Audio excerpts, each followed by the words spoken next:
there, it's me, Stephen Thomas with Reports on Housing. I'm the chief economist of Reports on Housing, and this week we have another housing debrief coming to you on Friday, October 31st. And we're going to focus on the thing nobody wants to talk about in housing. And it's something that I actually don't want to have happen right away, but there is the possibility that it can happen. And there's something lurking around the corner, and you're wondering, what are you talking about, Steve? And I'm telling you, I constantly am doing the numbers. I am crushing the numbers, looking at all the trends, all the analysis. Okay, where are we going from here? What's the likelihood that it could even fall further or go up or whatever? And I'm looking at all the various trends because I want to bring, I don't know, we don't have a narrative we're pushing. We want to make sure we know exactly where we're at are and where we headed right now, looking out the windshield. And there is something concerning to me that is a bit scary. I don't want to really see it right now. And that is, 5% rates. I'm not talking down to 5%. I'm talking about rates diving below 6% into the fives. The last time we were here was as of next week, it'll be 39 months ago. August of 2022 was the last time we had rates that were in the fives for duration. And it's not that this is impossible. This is definitely something that's possible. We have three different ways that we're seeing next year play out, and the base case is kind of where we're at right now. The second most likely case is actually for rates to come down between 5.75% and 6%. And if we have that 5 handle, it's going to change things completely.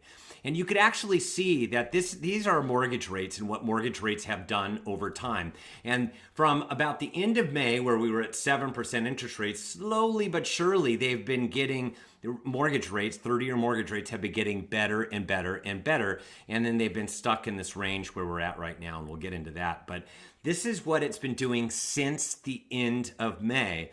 And this is unlike last year where it came down, where it was down for 45 days, below 6.5%, and then popped right back up. So there was kind of like a hole. This was a slow migration for a really good reason. And the really good reason, it's the jobs front. The jobs side of things, full employment has been it's been some deterioration. We've seen fewer jobs created. There's not as much hiring. If you're between 16 and 24, it is definitely an area of the economy where you're having a really challenging time finding a job.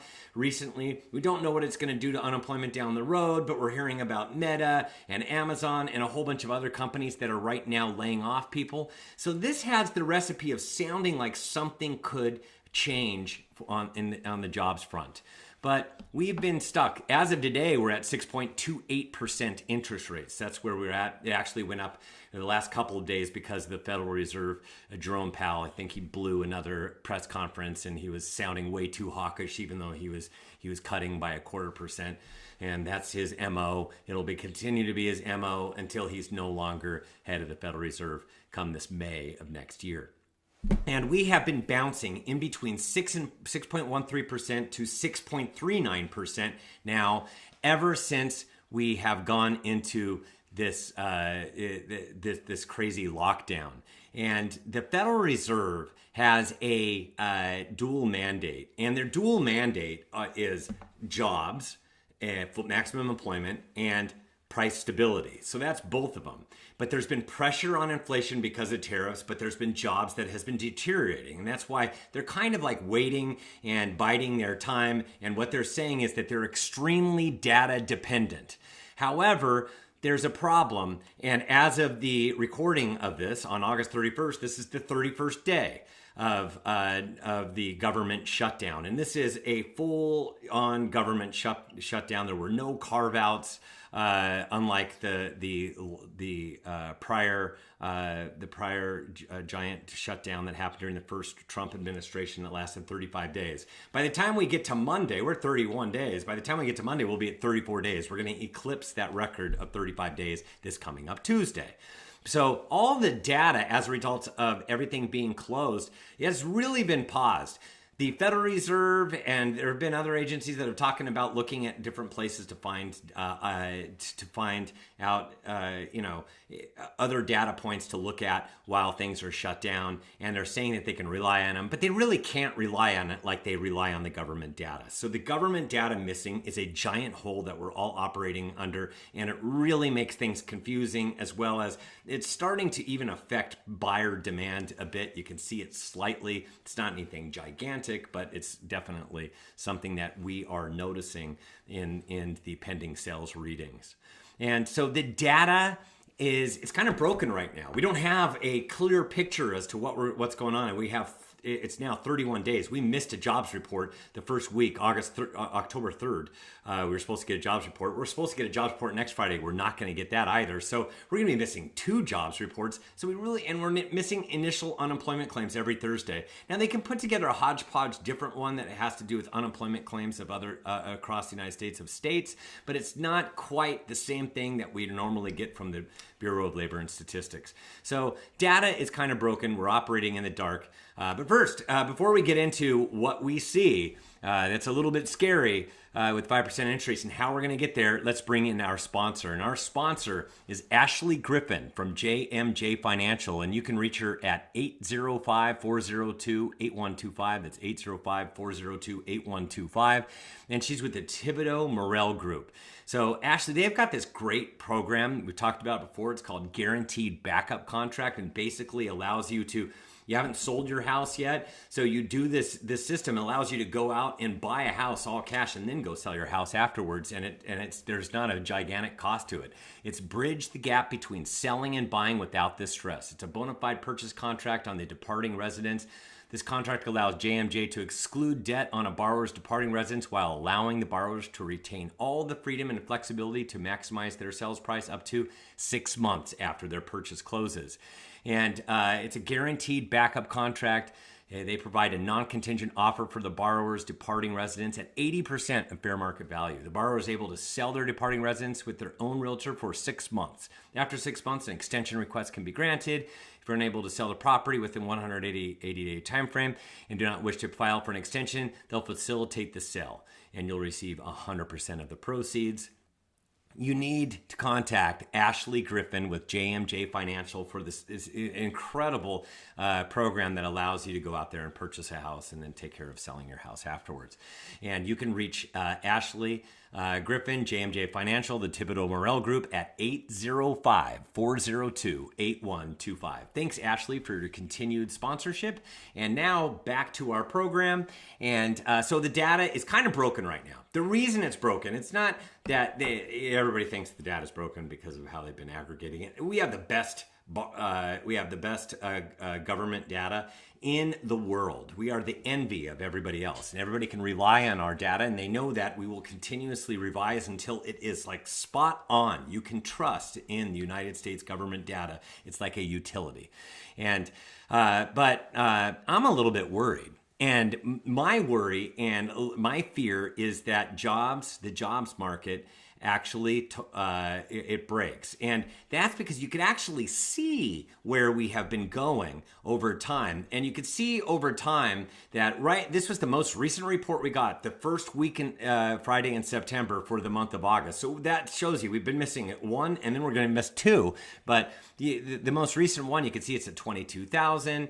June was revised down to negative 13,000. But you can see here that it's been going down slowly but surely until it's getting very, very close to 0, which is where it's at right now. And that's where Jerome Powell said, oh, we're fine with 0.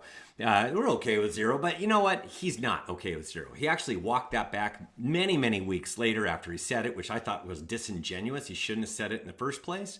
It just didn't make much sense, and he walked it back later because I'm sure that a barrage of reporters and people have been asking that over and over again.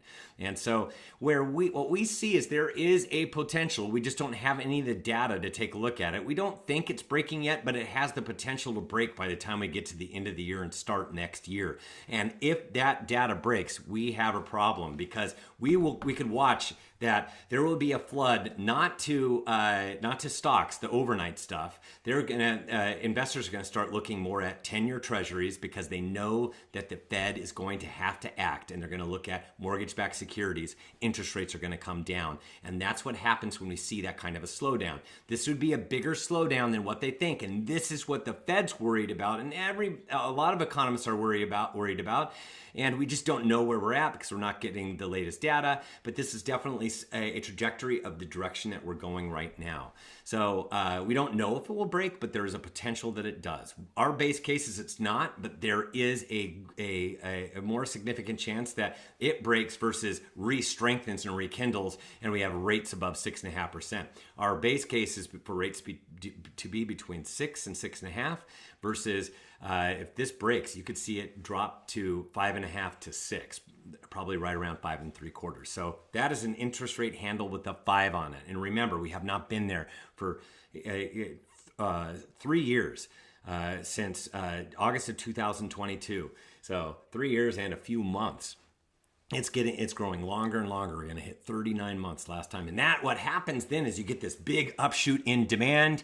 You could see it in the statistics. The stats call it out. Prospective home buyers who say they expect prices and interest rates to fall and are waiting until then to buy a home is 75% this year. But let me tell you, they're not going to get plunging prices. You need 3 things to happen in order for plunging prices. You need inventory levels to be really, really high. They're not. They're higher than they were the last few years. We're at 1,550,000. During the Great Recession, they hit 4 million. And even in 2005, the fall of 2005, they were at 3 million. We have half that, 1,550,000 right now. We don't have that. We don't have major foreclosures or delinquencies. That's the national delinquency rate still in the gutter. It hasn't even got back to where we were prior to the pandemic. We're not going to get foreclosures, short sales. That's the second thing you have to have. You have to have people that have to sell. The only thing we have is low demand. That's one of the 3. You need all 3. Not going to happen. But we can get rates to come down to motivate a lot of buyers to come out. And you can see why. This is where we have, if you want a $3,000 per month monthly payment, earlier this year, I told you the end of May, we were at 7%. And just a minute ago, before the Fed, Jerome Powell opened he had that press conference, and it was kind of a little bit disastrous. It was too hawkish, in my opinion, and many economists' opinions. And we were going to make our way right there at 6%. We had a $625,000 house versus $563,000 house back in May. So this is just how much more of a home you can purchase, and you have a $3,000 per month monthly payment. And you can see that if you got down in the 5s, at 5.5, you're now at a $660,000 house. That's $100,000 more in purchasing power than where we were back in May. So you can see what the concern is.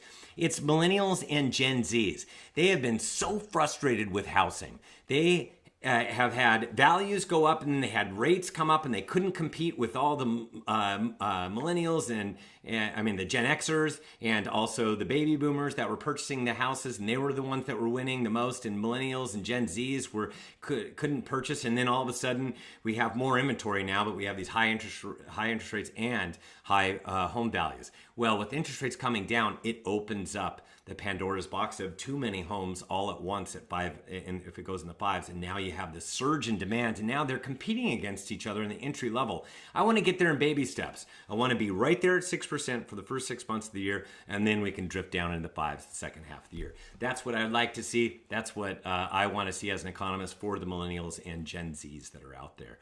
So reportsonhousing.com, that is where you go to subscribe to one of our many reports in SoCal, the Bay Area, Phoenix, or Vegas, and you can get more information as well. And there's a window of opportunity to purchase. That is right now, and that's the most recent report that we put together. And if you want a free report, just utilize the coupon code HAUNTED, and you can get a free report. And we thank you again for joining us for another housing debrief. Really, I think this is the 39th episode. This is the most we've done in a year. We just want to be consistent to get the real stuff out there. Real data, real facts. Can't really refute them. If you want to refute them, go ahead. Go in the comments. I'll go toe-to-toe with anybody with any of this stuff, because this is what we do. That's all. We're not trying to push any kind of a narrative. So hope you have a happy Halloween. We will see you in the month of November as we drive closer to Thanksgiving and the holiday market. Have a fantastic weekend, and we'll see you on the other side.